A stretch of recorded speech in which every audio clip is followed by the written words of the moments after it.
Labameli baniketele umkhandlu masipala wase Jozi kufikele ekupheleni kwaleli viki ukuthi ahlehlise isinqumo sawo. Lenyanga lephelile lomkhandlu utsi utawulungisa lokhu lakuchaza njengekucashwa ngalokungekho emthethweni kwaletinye tisebenti. Kepha labameli letisebenti bathi lo masipala uhlulekile kubuka loludzaba ngendlela lekahle.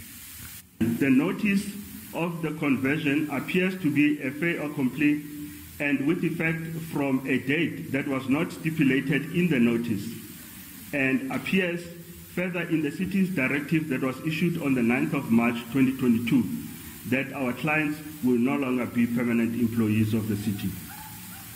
The city's conduct in this regard is inimical to the provisions of Section 3 of PAJA, right with Section 33 of the Constitution. Kulomnyaka lophelile buholi baphambileni lebebuholwa i-ANC bathembisa kushintsha letinkontileka tetatiso leticashwe kwesikhashana kutsi ticashwe ngalokuphelele lokusinqumo labameli labathi sisemthethweni kutsi imali esibekelwe eceleni inkantolo yetemtsetfo.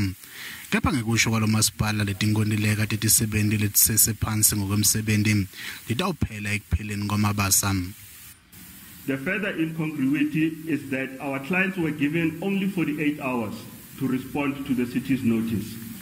There's absolutely no reason given in the notice or that can be gleaned from the resolution that indicate a dire and urgent need to rescind the conversions immediately.